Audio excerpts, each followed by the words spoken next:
दोस्तों, संतों की जुबानी हमने सुनी थी एक कहानी, वो आज आपको शेयर करने जा रहा हूँ। यदि आपके जीवन में उस कहानी से कुछ प्रेरणा मिले तो इस मेरे चैनल को लाइक और सब्सक्राइब ज़रूर कीजिएगा।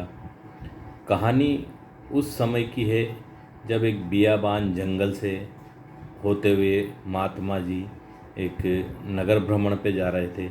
निकलते निकलते जब जंगल पार हो चुका तो शाम के टाइम पे एक गांव उनको नज़र आया। थके हुए थे, भूख प्यास से बेहाल हाल हो रहा था, तो एक नज़दीकी मकान दिखा तो वहाँ उन्होंने आवाज़ लगाई, भिक्षाम देही। तो एक नवयुवक वहाँ से खाट पे लेटा हुआ था, बाहर आया। बाहर आके उसने महात्मा जी को प्रणाम किया और बोला, महात्मा जी खिलाने को तो मेरे पास कुछ नहीं है, पर आइए बैठिए।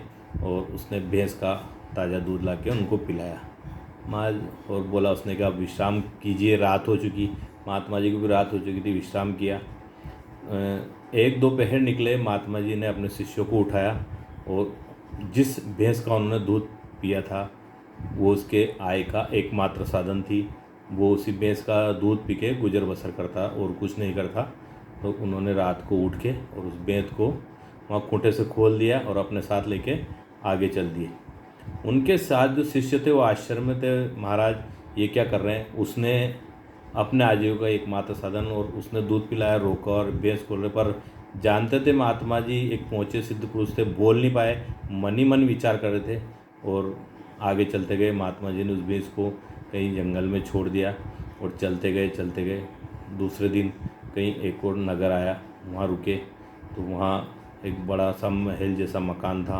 वहाँ रुके महात्मा जी। कोई एक अच्छे सामंत का मकान था जो अच्छा पैसा वाला था, उसके पास जमींदारी थी। वहाँ रुका तो अच्छा आलीशान सोफ़ा वगैरह लगे हुए थे। उसने महात्मा जी को बुलाया, प्रणाम किया और वहाँ सोफ़े वगैरह लगे थे, वहाँ रोका उनको। महात्मा जी को ले जाके एक तलघर में रुकाया जो बहुत सीम जैसी बदबू भी आ रही थी, मेला कुचला था। और वहाँ बिछाने के लिए उन्होंने दरी पट्टी वगैरह दे दी और महात्मा जी को भोजन वगैरह कराया। जैसे ही भोजन कराया और आराम के लिए महात्मा जी लेटे तो उनकी नज़र उस दीवार के ऊपर गई जो उसमें बहुत सारे क्रैक्स हो रहे थे। तो महात्मा जी ने शिष्यों को उठाया और उठा के और अपने हाथों से मिट्टी वगैरह उधर रखी हुई थी मिला के और उस दीवार को रिपेयरिंग कर दिया। शिष्य फिर आश्चर्य में कि एक बड़ा महल जैसा मकान इसने तलघर में ठहराया और महात्मा जी देखो इसकी दीवार की मरम्मत कर रहे, पर बोल कुछ नहीं पाए। फिर भी संशय था, सवरा हुआ। महात्मा जी ने विदा ली और चलते चलते गए। अब शिष्यों की पूछने की तो हिम्मत नहीं, पर एक जगह महात्मा जी ने कुछ ऐसी बातें हो रही थी तो एक शिष्य ने पूछा, महात्मा जी वो क्या था। उसने बढ़िया अपनी सेवा की और आपने जो उसकी भैंस खोल दी, और जिसने सेवा नहीं की खाना तो दिया पर ऐसे घर में ठहराया बदबूदार, जब भी ऊपर भी रुका सकता था, फिर आपने उसका मकान का रिपेयरिंग किया। यह हमें समझ में नहीं आया। गुरुजी ने कहा समय आने दिए, मैं आपको सब कुछ विस्तार से बताऊंगा। कुछ वर्ष निकले, ऐसे भ्रमण पे थे। एक बार निकलते निकलते वापस अवसर आया उस गांव में जाने का। और जैसे ही वो गांव में घुसे तो पहला मकान नजर, जैसे ही उनको लगा शिष्यों को, तो उन्होंने महाराज जी को रोका, नहीं चले महाराज जी, इसकी भैंस खोली थी और वो अपने को अगर पहचान गया तो लड़े झगड़े होंगे। महात्मा जी ने कहा रुको, चलते हैं, घबराओ ना। अब वो चले तो मकान जैसे दिखाया तो उस जगह मकान नहीं था, आलीशान एक बंगला बना हुआ था। तो शिष्य खुश हुए कि चलो उसकी झोंपड़ी नहीं है, कोई दिक्कत नहीं। पर जैसे ही बंगले के सामने पहुँचे वो युवक आ गया। वो तो देखते ही महात्मा जी को दंडवत प्रणाम लगाया, ढोक दिया।